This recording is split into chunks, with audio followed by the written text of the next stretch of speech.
Hi everybody, welcome to Northwest College's presentation, We Can Do Women in Engineering.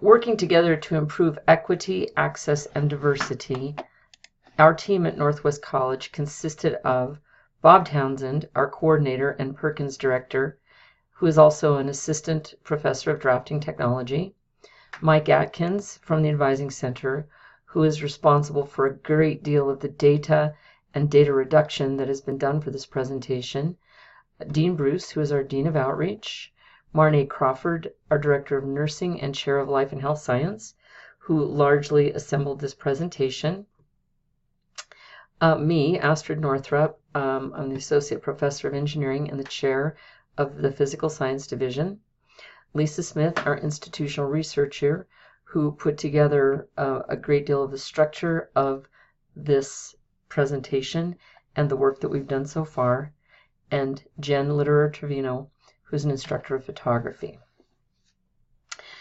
The focus of our effort in this process has been women in engineering. The members of our team came from different areas of campus, and we focused on one that we felt that we could really make a difference in, and also that was important, and also that we could quantify. So for our baseline data, we discovered that at Northwest College we have 35 engineering majors currently, and only 2 of them were women. We are well below the national average, which is about 20%. We are at just below 6%, so we quickly realized that we had a lot of work to do. Our goal was to increase the number by 2 of women who major in engineering. In order to facilitate this process, we developed 3 working hypotheses, and we tested them by creating and distributing a survey to Northwest College students. Our first hypothesis is that women do not choose engineering due to implicit biases that are supported by social constructs. Our second hypothesis, women do not choose engineering because they don't understand what engineers do. And our third hypothesis, women do not choose engineering because of efficacy issues, because they don't think that they can do the tasks involved in the engineering curriculum.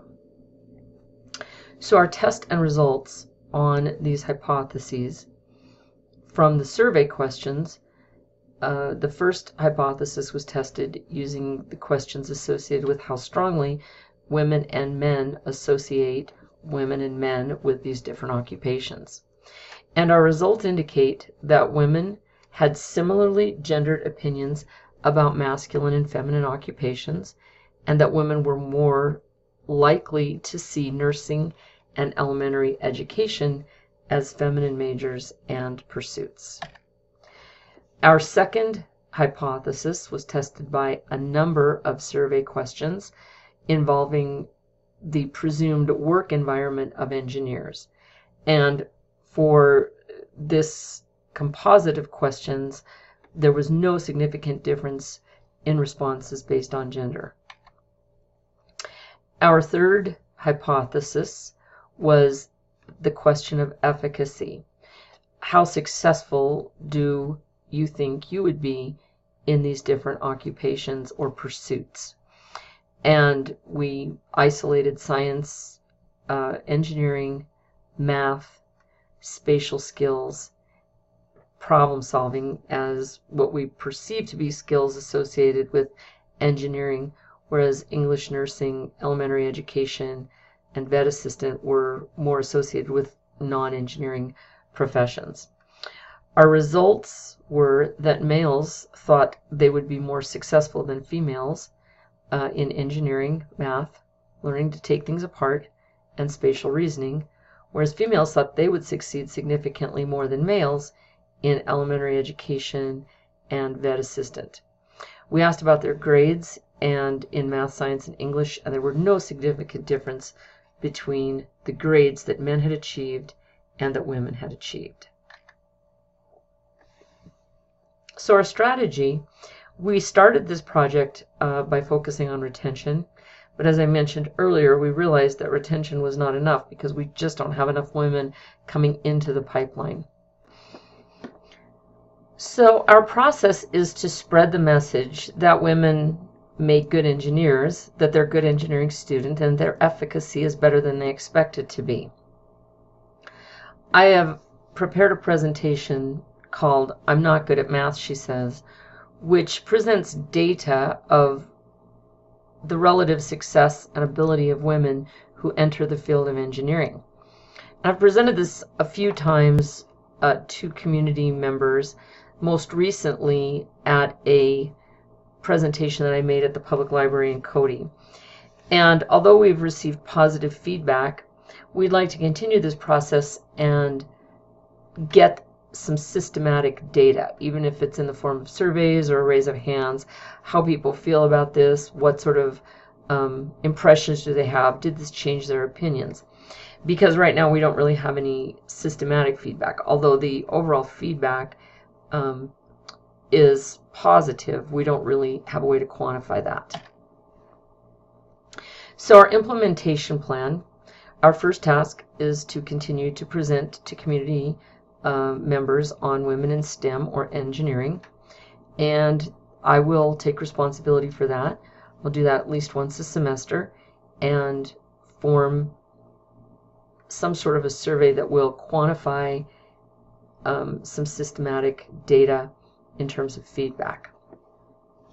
Task number 2 is to build relationship with K-12 teachers through RAMPed, which stands for Robotics, Applied Math, Physics, and Engineering Design.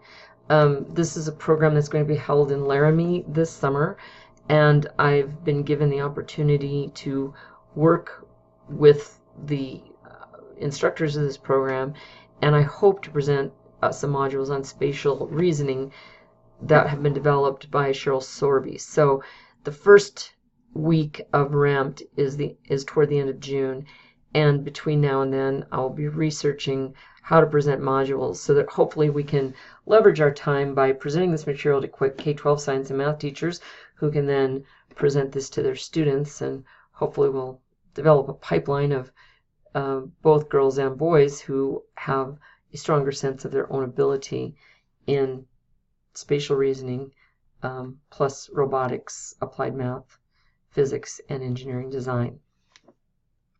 I'll also visit, or have one of my female colleagues visit, Math 1405, which is trigonometry, Math 1450, which is pre-calculus algebra with trig, 2200 Calc 1, and 2205 Calc 2 classes, and the purpose of that will just be to discuss women in engineering and the fact that if you're in math and if you're in one of these courses, you've shown some ability in math, and perhaps this would be something that you would consider as a career.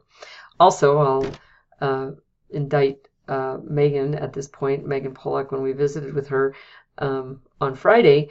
She said she was willing to Skype in and talk to my students as well. So thank you, Megan, and you will be hearing from me.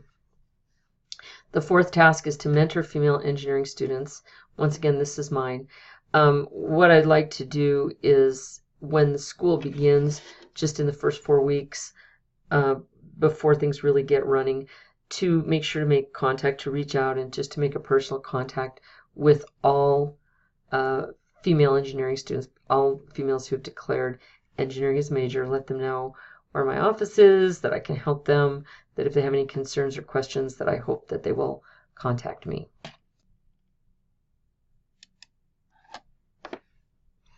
So thank you very much for the opportunity to participate in this process. This has been very enlightening for us. We are very excited to get started. We know we have a lot of work to do and a long way to go, but we have a good action plan to proceed and to continue, and hopefully to improve the level of students, the number of women that we attract to our engineering program here at Northwest College. I've included the YouTube link for my presentation that I've given around the community and that I will continue to give in some form throughout this year. If anybody is interested, it's open to the public, and you're more than welcome to watch it. It's about 15 minutes long. So thank you for everything, and have a great day in Casper.